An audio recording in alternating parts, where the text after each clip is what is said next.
All right, so yeah, today I wanted to talk about why Luna is the best DAW for mixing, for me at least. The first thing I'm gonna talk about is automation. So I personally find automation in here to be a lot easier, especially for third-party plugins. So let's take this song for example, and I'll just choose one of the sounds out of here that's playing, and then we'll automate one of the third-party plugins. So we got this lead sound right here.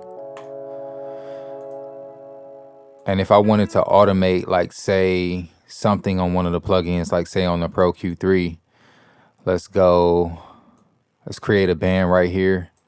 So that's gonna be band number 8. Now let's say I just wanted to automate this frequency right here, the gain on that frequency. I could go to the channel right here where it says view clips, click that. And then I'm gonna go down here, click that, and then I'm gonna go down here to where the plugin is that I want to affect. And what do we say? It was band number 8. So I want to affect the gain on band number 8. Now, as you can see, I could affect the frequency, the dynamic range, the threshold, the Q, the shape, all of that. So I'm gonna select that. And then let's say I wanted it to drop down right here. Let's highlight before it starts and then after it starts so that you could see. We'll pull that plug in and then we'll hit play and then we'll watch it move.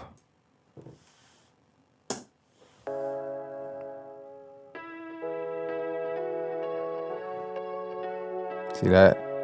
Now, if I wanted it to be like a smoother transition, I could just do like this and I could just fade it down slowly. And let's run it.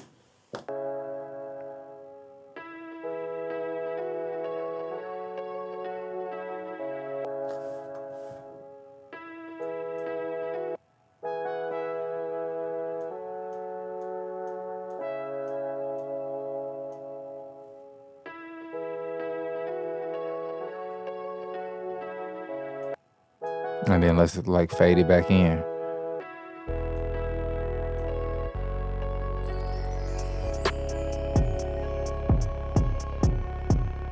What you need from me, what you see in me. I'm just a black man with a microphone like BT. Somewhere out in Compton. See, having that level of control over certain frequencies where you want it to have a certain effect, to me is absolutely crazy good. Crazy good. So that's my number one reason for loving Luna, you know. Because other DAWs I've used, like sometimes automating third party plugins is weird, but okay, so my second reason for having this as my favorite DAW to mix in is how you can put analog saturation on every channel. Now, it's not that you can't do this in another DAW, but I like how in here you can actually drive the saturation knob. So let's go, I don't know, let's go to like this first like vocal over here.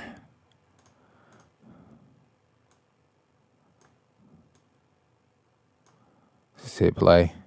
What you need from me, what you see in me. I'm just a black man with a microphone like BT. Somewhere out in Compton like I'm Easy-E. I know they looking for. It's very intuitive, it's very easy to use, and it taught me that like adding saturation in this way at the top of every channel before you even hit the plugins can be very good. You see what I'm saying? And then this leads me to my next point where we get more into saturation, tape saturation. So by default, and of course you could always toggle these off if you don't want it on there, you know what I'm saying? But by default, they put these on every regular channel, and then by default on your bus channels, you can put like the ATR 102 tape, which allows you an insane amount of control over the sound. So once I have everything already sitting right, like I really want you to hear how the hi-hats are affected when I turn the tape bus on and off. So I'm gonna just play something random. And when the evil creeps, now watch when I turn this on and off on the drums.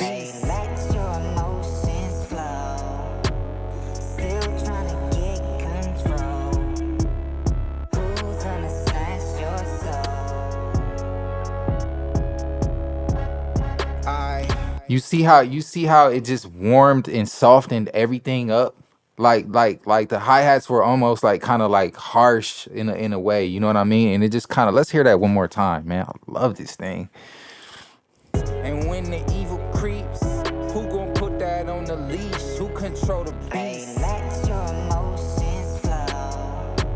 Still trying to get control. You see what I'm saying?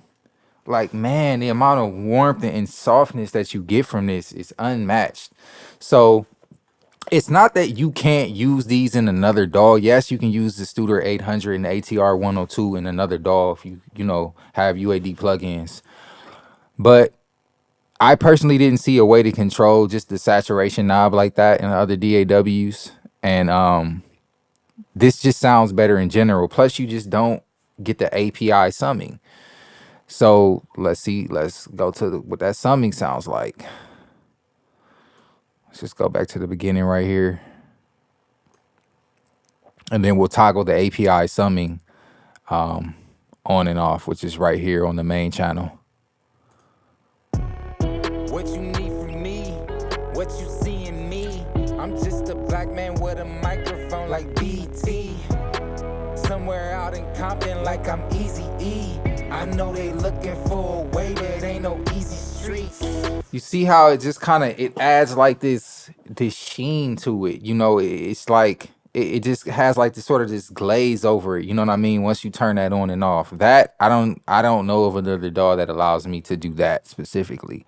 And then my fifth reason, which I probably already said, even if I took the Studer tapes off of the individual channels and I took the ATR 102s off of my buses and I turned the summing off, I still think that this DAW just sounds better. It just sounds better. Okay. Like, it has more depth to it. And I like for my mixes to have a certain amount of depth to them. And so these are my reasons, man. You know?